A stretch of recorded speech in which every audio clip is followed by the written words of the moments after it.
위하여 살면 주 닮으리니 넓어는 이마다 주 생각하리.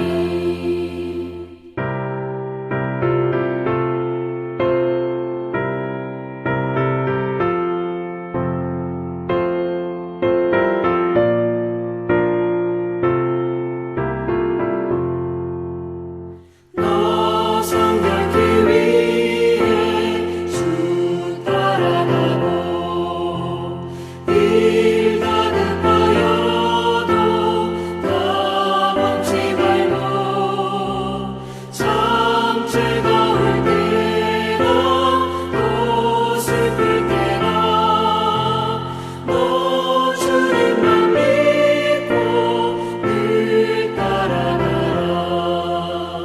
너 성결케 위해 늘 기도하며 내 소원을 주께 다 맡기어라. 너 성령을 받아 주 섬겨 살면 저 천국에 가서 더 잘 섬기리. 사랑하는 성도 여러분, 또 오늘도 주 안에서 복되고 귀한 하루가 되기를 바랍니다. 우리가 살아가면서 어떤 선택을 해야 될 때 그 선택에 대해서 가끔 저에게 와서 묻는 경우가 있습니다. 물론 일반적인 그러한 질문이라면 제가 참 말하기 곤란할 경우가 있어요. 제가 어떤 모든 분야에 대해서 전문적으로 잘 아는 것도 아니고 또 제가 한 그러한 선택이 잘못될 수도 있기 때문에 그렇습니다. 그런데 여러분들이 어떤 그 신앙적인 면에서 저에게 어떤 이 선택을 이렇게 질문하는 경우가 가끔 있습니다. 근데 그럴 때마다 저는요 바른 선택을 내려줘야 되죠. 그래서 가급적이면은 제 개인적인 생각을 좀 배제하고 만약에 이러한 상황 속에서 우리 주님이라면은 또 어떠한 선택을 내릴까? 그리고 또 하나님의 말씀 속에서 우리가 정말 어떠한 선택을 내리는 것들이 정말 바른 길일까? 그러한 것들에서 생각을 하면서 권면을 해줄 때가 있습니다. 근데 그렇게 아무리 권면을 해줘도 어떤 분들은 그래요. 그러면 제가 기도해 보겠습니다 라고 하면서 이렇게 돌아갑니다. 근데 이제 그 기도해 보겠습니다라는 그러한 말의 뉘앙스를 또 제가 어느 정도는 이제 직감하면서 이게 정말 기도하겠다는 말인가, 아니면은 그 순간을 좀 모면하기 위해서 하는 그러한 멘트성 그냥 이 말인가라는 것들을 어느 정도 이렇게 짐작을 할 수가 있습니다. 특별히 우리가 그 기도하겠다라는 그런 말을 너무나 쉽게 그렇게 얘기를 하고 실질적으로 정말 하나님의 뜻을 구하지도 않으면서 자기 생각을 끝까지 주장하면서 그냥 말로만 기도하겠다라는 그런 말을 할 때는 제가 속으로 그렇습니다. 겉으로 표현은 안 하지만 차라리 저 기도나 하겠다, 기도 한번 해보겠다, 이런 말 차라리 하지 않았으면 더 나을 것 같다라는 그런 생각이 종종 들기도 합니다. 그렇다면 저에게 왜 사람들이 와서 어차피 자기가 다 결정해놓고 또 어차피 제가 아무리 성경적으로 권면을 하고 이렇게 해도 어차피 제 말 듣지도 않을 거면서 왜 저에게 와서 무슨 중요한 것들을 마치 이렇게 결정하는 것처럼 또 이렇게 상담을 하고 또 질문을 하고 할까요? 일종의 어느 정도 저에게 이렇게 지지하는 것들을 원하시는 그런 차원에서 찾아오시는 경우도 있고요. 또 자기 생각이 이렇다라는 것들을 저에게 통보하기 위해서 이렇게 오시는 경우가 있다는 것입니다. 저는요 물론 다 좋습니다. 그런데 우리가 이 하나님 앞에 기도를 해보겠습니다라는 그런 말을 할 때는 반드시 그 말에 대해서 우리가 굉장히 큰 책임을 가지고 해야 될 그런 말이라고 생각합니다. 기도하겠다는 것은 뭐냐면 하나님의 뜻을 쫓겠다는 것이고 또 내 생각을 내려놓겠다는 그런 의미가 포함되기 때문에 그런 거죠. 항상 하나님 앞에서 우리가 오늘 어떻게 진실되게 살아야 될지를 오늘 이 말씀을 통하여서 우리 잠깐 이 아침에 한번 깨닫기를 바랍니다. 예레미야 43장 1절에서 7절 말씀.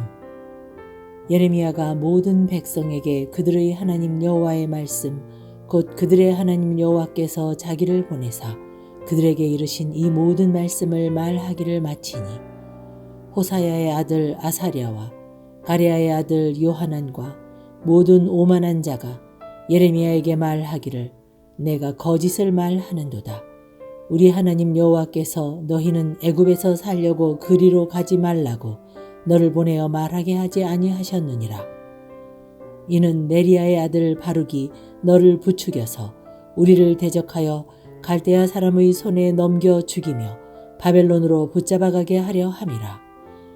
이에 가랴의 아들 요하난과 모든 군 지휘관과 모든 백성이 유다 땅에 살라 하시는 여호와의 목소리를 순종하지 아니하고 가랴의 아들 요하난과 모든 군 지휘관이 유다의 남은 자 곧 쫓겨났던 여러 나라 가운데에서 유다 땅에 살려 하여 돌아온 자 곧 남자와 여자와 유아와 왕의 딸들과 사령관 느부사라단이 사반의 손자 아히감의 아들 그다랴에게 맡겨둔 모든 사람과 선지자 예레미야와 네리야의 아들 바룩을 거느리고 애굽 땅에 들어가 다바네스에 이르렀으니 그들이 여호와의 목소리를 순종하지 아니함이로라.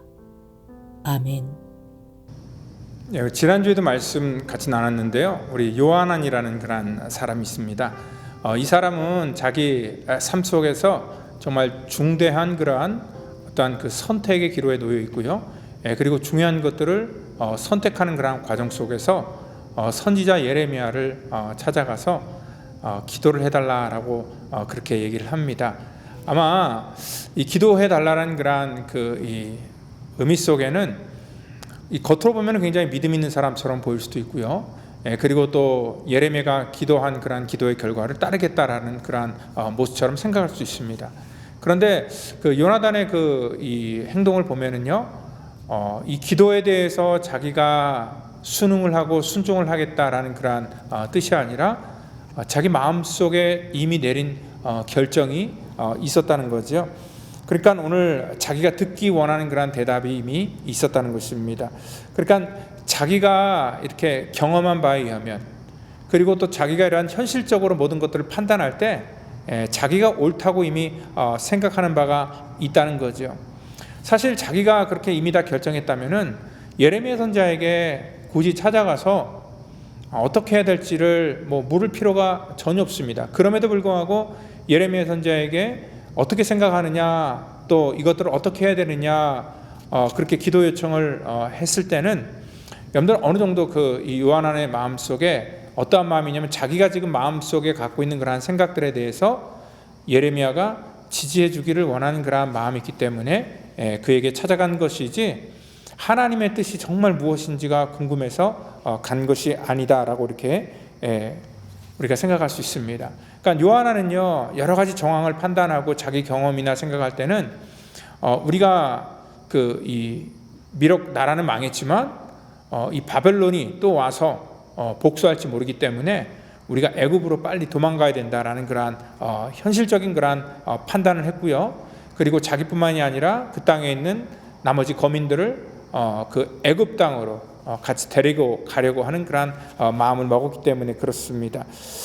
사실 예레미야에게 그래서 이러한 자기 한 사람의 생명이 아니라 그 땅에 남아있는 모든 사람들의 생명을 존중하면서 이렇게 예레미야에게 찾아가서 자문을 구했다면은, 그리고 하나님의 말씀을 그가 예레미야를 통해서 들었다면은 정말 믿음이라는 것은 뭐냐면, 자기가 그렇게 생각해도 하나님의 뜻을 쫓는 것이 진짜 믿음일 것입니다. 그렇지만 요하난은요, 벌써 이미 그 마음속에 결정한 게 있어요. 그러니까 말로는 기도해 보겠다, 아니면 또 기도해 달라라는 그런 얘기를 하지만 궁극적으로는 자기 생각을 따라가게 된다는 거죠. 42장에 이미 예레미야는요, 이러한 요하난에게 말했습니다. 특별히 여호와의 말씀을 들으라 얘기를 하면서 몇 번이나 들으라 얘기를 합니다.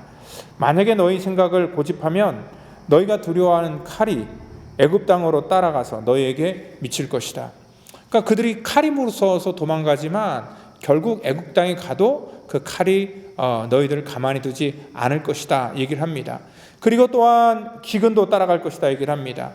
그 땅에는 이제 더 이상 기대할 것이 없기 때문에 이제 새로운 곳에 가서 새롭게 시작해야 되겠다라고 마음을 먹어서 그 땅에 가지만 거기 가도 모든 문제나 상황이 더 좋아지는 것이 아니라 똑같은 그러한 기근이 그쪽에도 따라갈 것이다 라는 것들을 말하고 있지요. 그리고 너희들은 거기서 다 죽을 것이다. 그리고 내가 그들에게 내리는 재난을 벗어나 남을 자가 없을 것이다. 그러면서 42장 19절에는 하나님께서 내가 분명히 너희들에게 이렇게 경고를 이미 했다라고 이렇게 말씀하고 있다는 것입니다.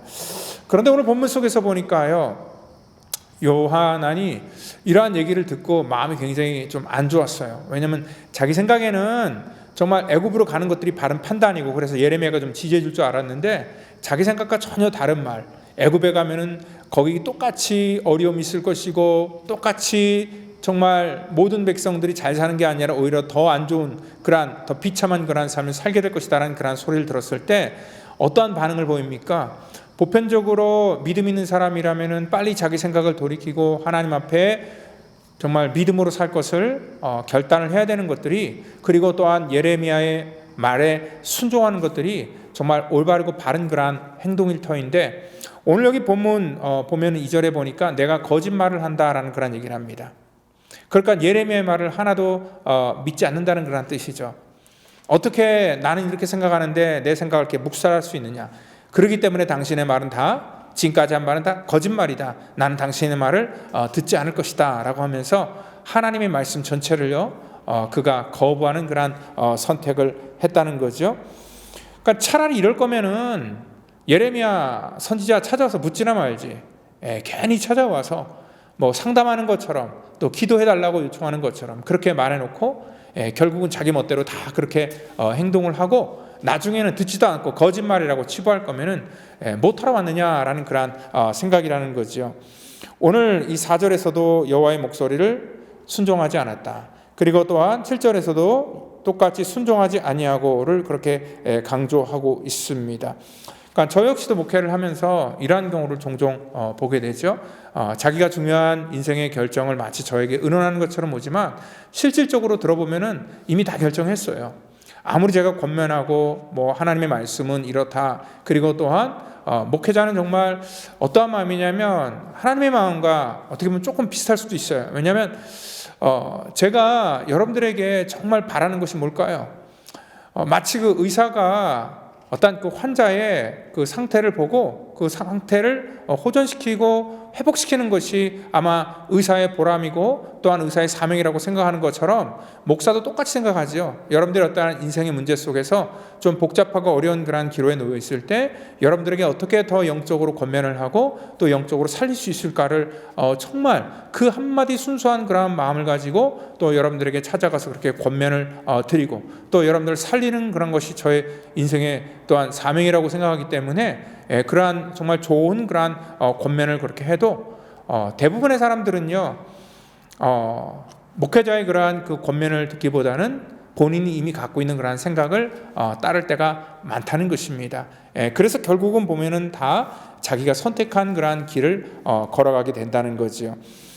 특별히 그렇게 선택을 할 때 제 마음속에 드는 마음도 거의 비슷합니다. 그럼 차라리 뭘 찾아와서 복잡하게 만드냐. 어차피 자기 멋대로 할 것이고 또 어차피 자기 뜻대로 할 것이면 하나님 앞에 차라리 기도한다는 말이나 하지 않고 또 기도했으면은 기도한 대로 하나님께서 주신 감동대로 순종을 해야 되는데 대부분 아무리 기도해도 자기가 고집한 대로 모든 것들을 해석해 나가려고 하는 그러한 경향들이 많기 때문에 그렇습니다. 근데 오늘 여기 하나님께서 순종하지 않냐면 내 말을 듣지 아니하면 여러분들 듣지 않는다는 것은 어떠한 말입니까? 하나님의 말씀을 거부한다는 거죠. 마치 이 땅에도 세상의 법을 어기면은요, 뭐 면허 정지를 당하기도 하고 또 영업 정지를 당하기도 하는 것처럼 오늘 우리가 하나님의 말씀대로 신앙대로 살지 않으면 우리 신앙의 정지가 일어나게 되는 거죠. 그러니까 하나님의 말씀이 떠난다는 것을 얘기하는 겁니다. 우리가 구약의 역사를 보더라도 이 노아 시대 때 얼마나 사람들이 악했냐면은 너무 악했기 때문에 그 다음부터 하나님께서 400년 동안에 아브라함 때 이르기까지 하나님이 말씀하지 않는 그러한 세대가 있었고요. 그리고 또 요셉에서부터 모세 시대까지도 역시 마찬가지였습니다. 그 시대 속에서도 믿음이 없기 때문에 하나님께서 400년 동안이나 긴 침묵 침묵을 갖고 계셨던 그러한 때가 있고요. 그리고 또한 말라기를 통하여서 또한 예수님께서 이 땅 가운데 오실 신약으로 넘어가는 그러한 이 400년의 기간도요, 하나님께서 침묵하셨던 그러한 기간이 있었다는 거죠. 왜 그렇습니까?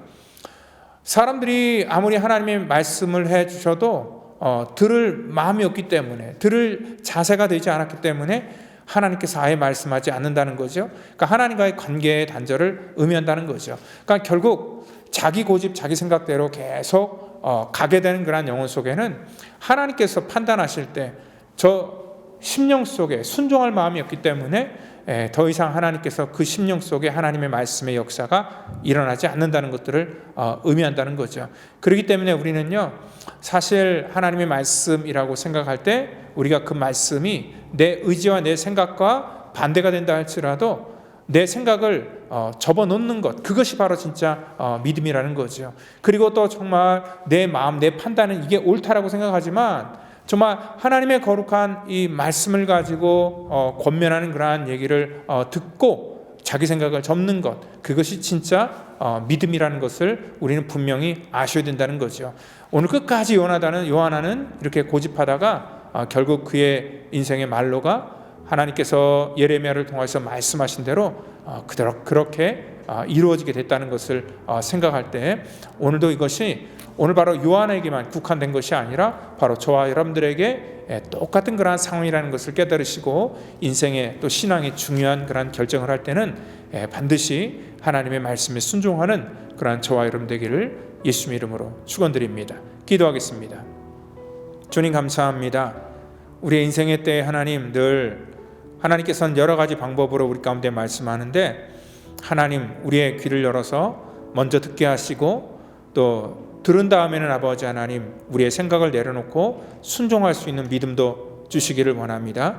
그래서 정말 하나님께서 인정하시는 아름다운 복된 믿음의 공동체가 되기를 원하오니 우리들을 축복하여 주시고 정말 올바른 길을 걸어가고 또 올바른 판단과 선택을 하는 하나님의 귀한 우리 성도들 될 수 있도록 인도하여 주시옵소서. 모든 것 감사하며 사랑이 많으신 예수 그리스도의 이름으로 기도드립니다. 아멘.